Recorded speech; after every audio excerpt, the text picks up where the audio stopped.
Probability Part 2. Teori peluang bagian 2. Conditional probability atau peluang bersyarat. Conditional probability, peluang bersyarat. Untuk setiap dua kejadian A dan B, ya, event A dan B, dengan peluang B lebih besar dari 0, maka peluang bersyarat atau conditional probability dari A, di mana B telah terjadi, didefinisikan sebagai, perhatikan, P A syarat B, ini dibacanya P A syarat B, ya, atau peluang A, di mana B telah terjadi, peluang A syarat B, sama dengan peluang dari A iris B, atau A dan B, dibagi peluang B. Dapat juga ditulis bahwa peluang A iris B sama dengan peluang B dikali peluang A syarat B. Ini adalah diagram Venn, ya, yang melambangkan atau melambangkan bahwa S ini adalah semesta ruang sampel, ya. Ruang sampel, total peluangnya adalah 1. Ini adalah peluang event A atau kejadian A. Ini adalah peluang event B atau kejadian B. Ini yang merupakan irisan. Ini adalah peluang kejadian A iris B atau A dan B sekaligus terjadi. Ya, event A iris B atau event A dan B. Contoh conditional probability atau peluang bersyarat. Misalkan ada sebuah desa dengan populasi 900 orang. Dibuatlah tabel seperti ini, di mana pada desa tersebut ada orang-orang yang employed atau memiliki pekerjaan, ada orang-orang yang unemployed atau tidak memiliki pekerjaan, dan ini adalah total orangnya. Lalu juga dibagi menjadi laki-laki dan perempuan, dan ini adalah totalnya. Ya, jadi berdasarkan tabel ini, bagaimana kita menghitung jikalau seseorang dipilih secara acak, ya, secara random dari desa tersebut. Ya, bagaimana kita menghitung peluang dari E atau employed, ya, peluang di mana orang yang terpilih adalah orang yang memiliki pekerjaan. Lalu bagaimana juga kita menghitung, ya, peluang yang terpilih adalah male atau laki-laki. Bagaimana juga kita menghitung peluang orang yang terpilih adalah unemployed dan male. Jadi tidak memiliki pekerjaan dan laki-laki.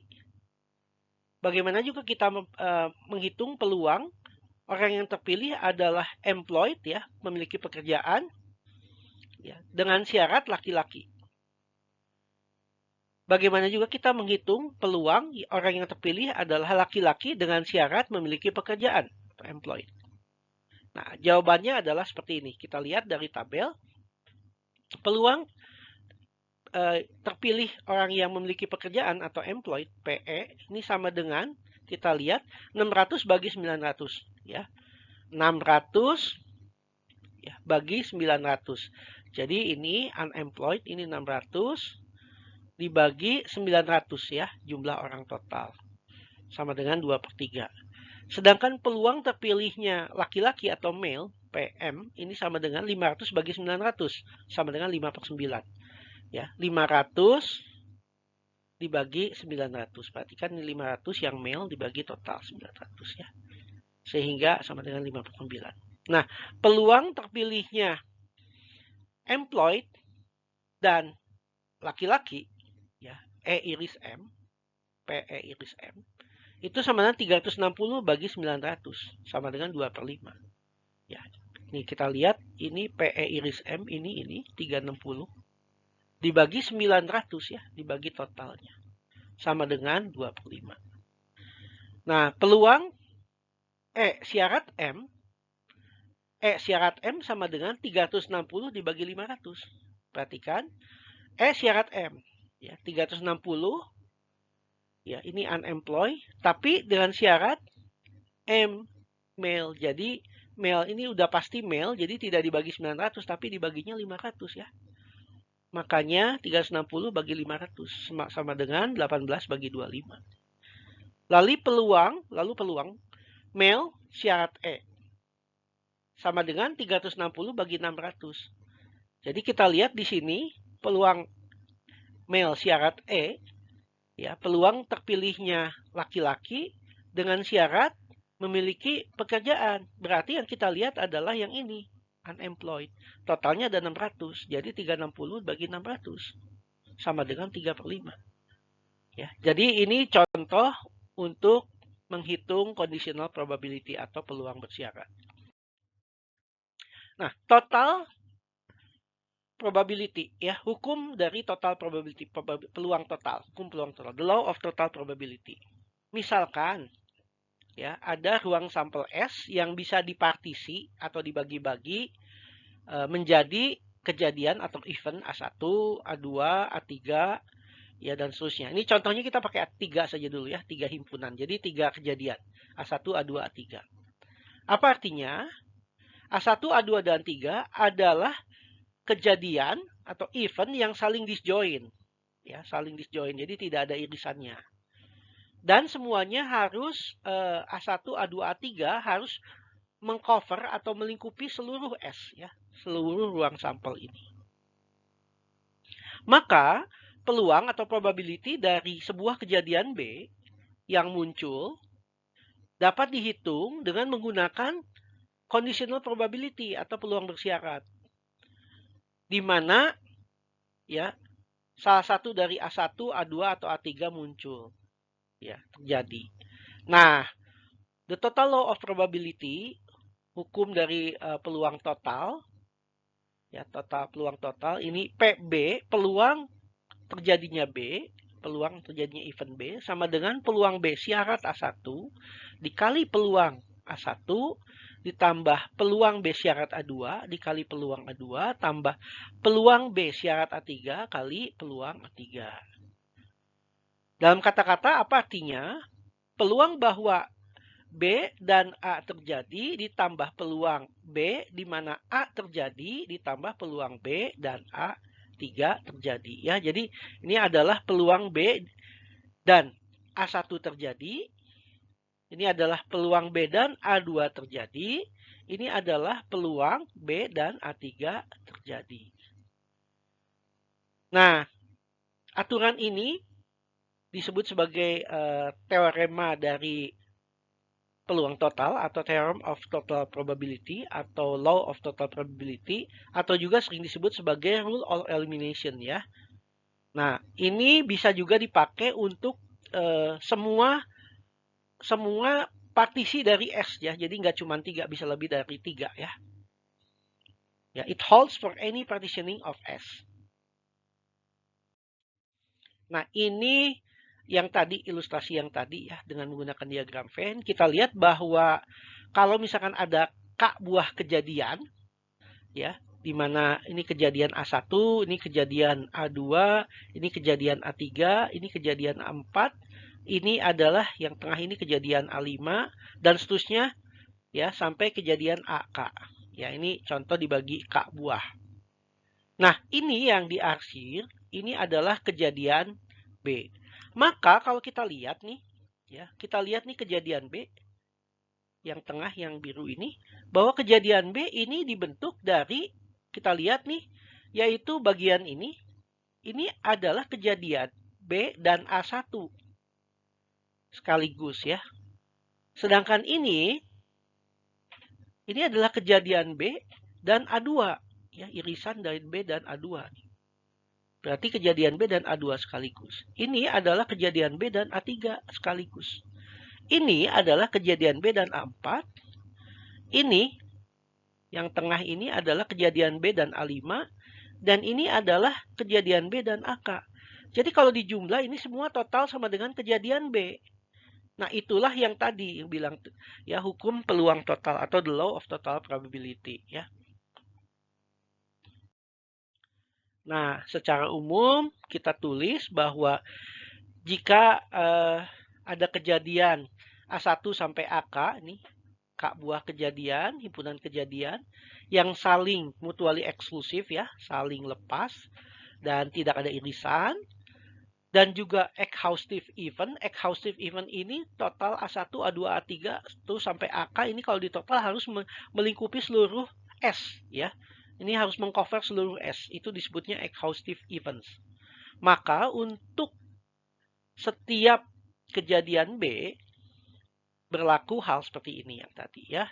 Bahwa PB ini sama dengan jumlah total dari PB syarat A ke I dikali P ke AI, P dari AI, atau peluang kejadian B sama dengan jumlah total dari peluang B syarat AI dikali peluang AI ya. Di mana I-nya tentunya 1 sampai K ya, ini di jumlah. Di mana dua syarat ini harus berlaku seperti tadi dibilang bahwa A1 sampai A2, A1 sampai AK ini harus saling lepas, mutually eksklusif ya, tidak boleh memiliki irisan. Dan A1, A2, A3 dan seterusnya sampai AK ini harus mengcover seluruh S ya. Jadi ini exhaustive. Nah, ini adalah teorema Bayes yang terkenal. Jadi teorema Bayes ini adalah misalkan kalau ada A1, A2, A3 dan seterusnya sampai AN, kejadian N ya, adalah kejadian-kejadian yang saling mutually eksklusif dan exhaustive tadi, irisannya harus 0 dan harus mengcover seluruh S dengan peluang untuk setiap A ke I ini adalah positif ya, dan lebih besar sama dengan 0 ya. Untuk I sama dengan 1, 2 dan sampai K. Maka untuk setiap kejadian B ya, untuk setiap kejadian B di mana PB lebih besar dari 0 ya, diberikan sebagai ini, kita lihat. Peluang dari AJ syarat B ini sama dengan peluang AJ dikali peluang B syarat AJ dibagi total peluang total. Dibagi peluang total. Peluang total yang tadi ya, yaitu jumlah dari peluang AI dikali peluang B syarat AI di mana I-nya 1 sampai K ya. Ya, ini adalah teorema Bayes ya, di mana ada N atau K buah kejadian ya. Ini kita pakai indeks K. Jadi ini harusnya K ya. Jadi A1, A2 dan sampai A ke K. Tentunya J juga sama dengan 1, 2 sampai K ya. Ini di mana ada K buah kejadian yang saling mutually eksklusif dan saling exhaustive ya. Irisannya sama dengan 0 sekali lagi dan harus mengcover seluruh S. Nah, kita terapkan teorema Bayes pada tabel yang tadi ya, yang di desa yang memiliki 900 penduduk itu. Nah, kita bisa gunakan teorema Bayes ini untuk menghitung reverse ya, dari kebalikan dari teorema peluang bersyarat ya, reverse conditional probability. Nah, kita gunakan tabel yang sama yang tadi. Sekarang bagaimana kita akan menunjukkan teorema Bayes ini untuk menghitung peluang terpilihnya M ya, male ya. Jadi kalau dipilih secara acak satu orang dari desa tersebut, berapakah peluang terpilihnya male atau laki-laki? Nah, seperti tadi dibilang bahwa S ruang sampel yaitu total 900 ini dapat dipartisi menjadi kejadian yang saling lepas yang mutually eksklusif, yaitu kejadian terpilihnya E dan U. Ya, jadi E employed dan U unemployed. Maka PM peluang terpilihnya male ya dari tabel ini adalah sama dengan peluang terpilihnya male syarat E dikali peluang E ditambah peluang terpilihnya male syarat unemployed dikali P unemployed ya. Jadi peluang terpilihnya male laki-laki ini sama dengan peluang terpilihnya laki-laki dengan syarat memiliki pekerjaan dikali peluang yang memiliki pekerjaan ditambah peluang laki-laki dengan syarat tidak memiliki pekerjaan dikali peluang yang tidak memiliki pekerjaan. Maka kalau kita lihat angkanya ya, kita lihat bahwa PM syarat E ini adalah 360 per 600 dari yang tadi kita sudah hitung ya, dikali PE ini adalah 600 per 900. Ditambah PM syarat U ini adalah 140 per 300 dikali PU yaitu 300 per 900. Kalau disederhanakan maka 360 per 600 itu menjadi 2 per 5 dikaliin 600 per 900 ini jadi total 2 per 5 ya. Ditambah ini kalau disederhanakan 140 per 300 kali 300 per 900 itu menjadi 7 per 45. Jadi kalau di total sama dengan 5 per 9. Nah, ini sama ya jawabnya seperti yang diharapkan. Nah, kita lihat bahwa ini sesuai ya.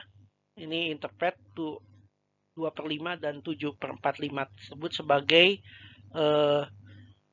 ini adalah kita lihat PME dikali PE ditambah PMU dikali PU. Ini hasilnya sama dengan 2/5 ya. Ini 7/45 adalah PM syarat U kali PU ya. Oke. Nah, ini formula ini untuk dua buah kejadian yang saling mutually eksklusif dan exhaustive. Tapi ini juga berlaku untuk lebih dari dua kejadian. Ya, bisa dipakai juga untuk lebih dari dua kejadian. Nah, ini terma bias juga bisa digunakan untuk mengadjust peluang dari subset-subset atau himpunan bagian dari partisi S dengan informasi yang ditambahkan contoh ya. Pada contoh misalkan kita tahu bahwa seorang yang dipilih tadi adalah laki-laki contoh yang tadi ya. Maka berapakah peluang bahwa yang dipilih tersebut adalah memiliki pekerjaan? Nah, dengan cara yang seperti sebelumnya tadi kita lihat bahwa peluang E syarat M sama dengan peluang E iris M dibagi peluang PM. Ya, ini adalah definisi dari peluang bersyarat. Maka dengan teorema Bayes kita lihat bahwa peluang E syarat M sama dengan peluang M syarat E dikali peluang E dibagi peluang total. Ya, ini adalah peluang total yaitu peluang M syarat E kali peluang E ditambah peluang M syarat U kali peluang U. Jadi kalau kita lihat peluang E syarat M sama dengan yang tadi nih ya. 360 bagi 600 kali 600 bagi 900 dibagi 2/5 tambah 7/45. Nah, kita lihat ini adalah peluang totalnya. Jadi kalau kita hitung ini kita sederhanakan sama dengan 18/25. Nah, kita lihat bahwa peluang terpilihnya employed ya, peluang E atau memiliki pekerjaan adalah 2/3. Jika kita tahu M telah terjadi, maka peluang E dengan syarat M menjadi 18/25. Nah, seringkali ini peluang E ini, peluang yang terpilihnya employed atau orang yang memiliki pekerjaan, seringkali disebut sebagai the prior atau a priori ya. Dan peluang E dengan syarat M, yaitu peluang yang terpilihnya orang yang memiliki pekerjaan, ya dari sudah diketahui bahwa terpilihnya M atau peluang E syarat M disebut sebagai posterior atau a posteriori. Ya, ini adalah PE dan PE syarat M, ya, a priori dan a posteriori. Contoh nih, sebuah toko katakanlah menyetok di gudangnya light bulbs. Light bulbs itu lampu-lampu bohlam ya. Lampu bohlam bisa LED ataupun lampu incandescent lights misalkan ya, lampu pijar seperti yang dulu ataupun bisa lampu LED. Misalkan saja lampu LED lah ya. Misalkan ada 3 supplier yang mensuplai lampu tersebut, supplier A, B, dan C. Masing-masing mensuplai 10%, 20%, dan 7% dari setiap lampu bohlam ini ya, bohlam LED ini. Nah, telah ditentukan bahwa lampu yang disuplai dari katakanlah merek A ini 1% rusak, 1% defektif ya.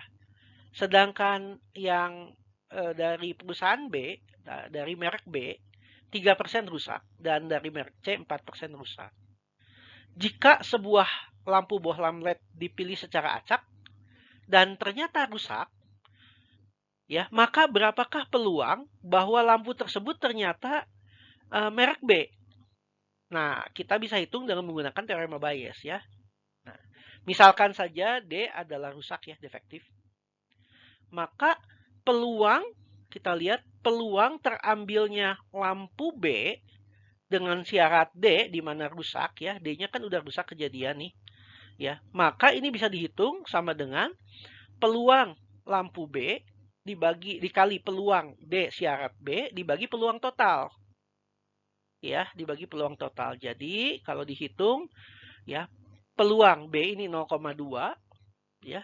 20% ini 0,2 dikali 0,03. Nah, 0,03 ini adalah peluang D dengan syarat B. Ya, 0,03 nih kita lihat ini 3% ya, 0,03 itu.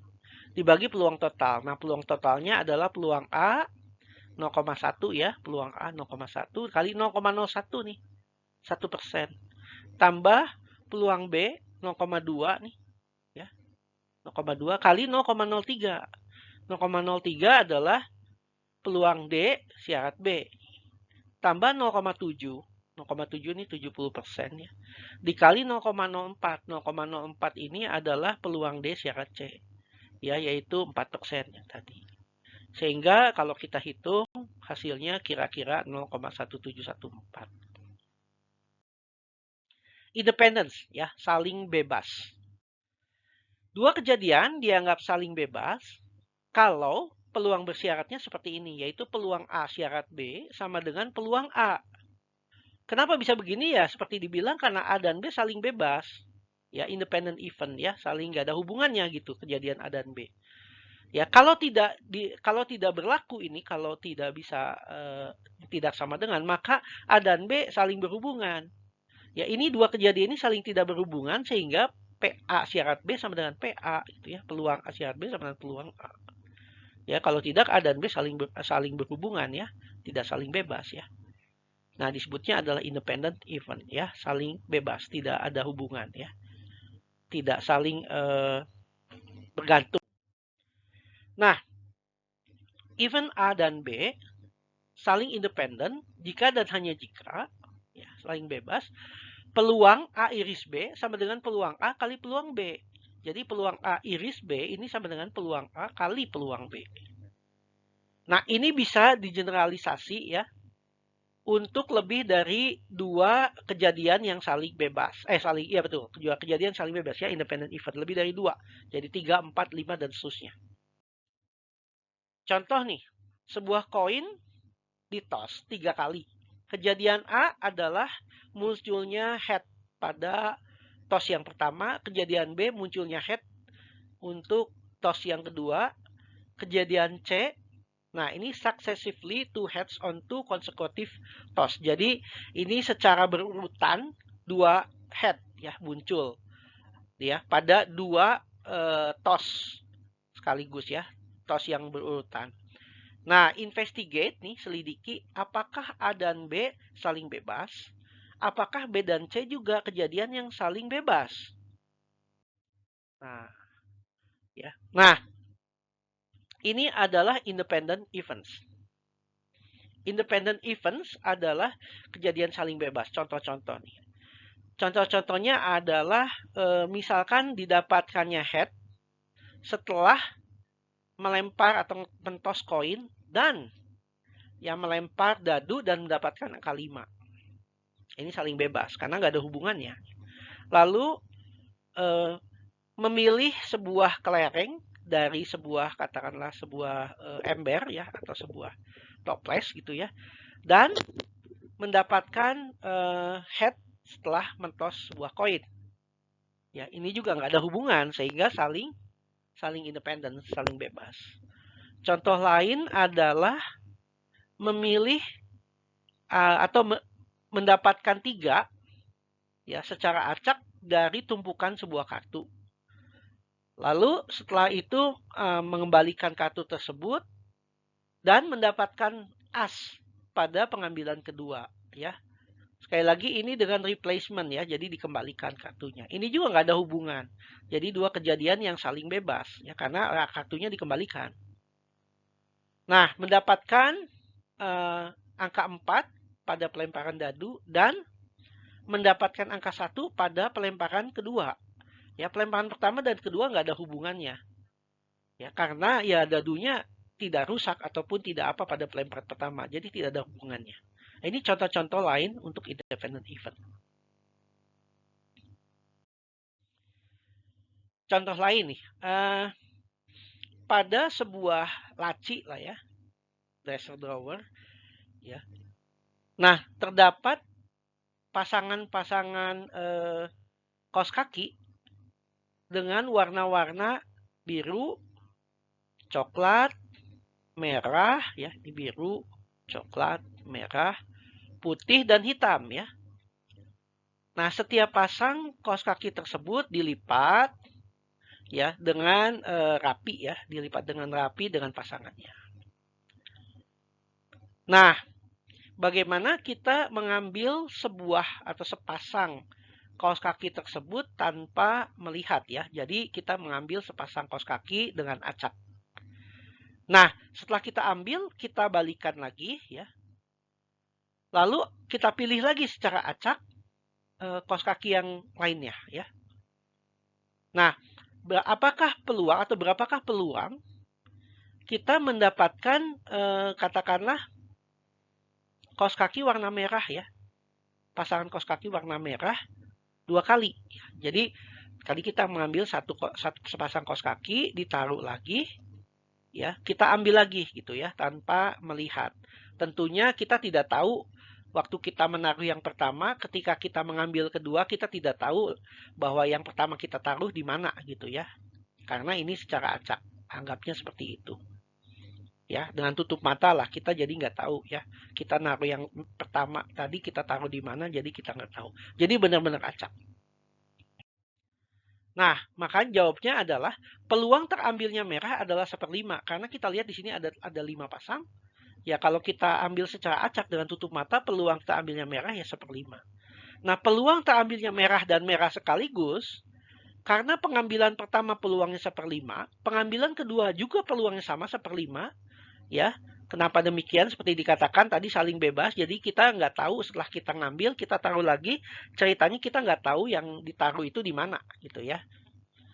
Maka peluang yang kedua pun sama, jadi 1/5. Sehingga 1/5 kali 1/5. Ini peluang terambilnya merah kali peluang terambilnya merah, 1/5 kali 1/5, jadi 1/25. Nah, ini contoh, ya, kejadian yang saling bebas, independent events, ya. Contoh lain nih, sebuah koin ditos dan sebuah dadu, ya, dadu yang bersisi 6 juga dilempar, ya, ditos juga. Hitung peluang, ya, terjadinya munculnya head dari koin dan 3 dari dadu. Nah, ini juga nggak ada hubungannya kan? Koin sama dadu dilempar dua-duanya nggak ada hubungan. Si koin nggak akan merusak dadu, dadu nggak akan merusak koinnya. Jadi dua-duanya nggak ada hubungan. Maka jawabannya simple aja, bahwa peluang munculnya head, ya, pada koin itu ya jelas setengah. Peluang munculnya angka 3 pada dadu ya 1/6. Sehingga peluang munculnya head dan 3 sekaligus ya tinggal dikalikan. Setengah kali 1/6, ya, sama dengan 1/12.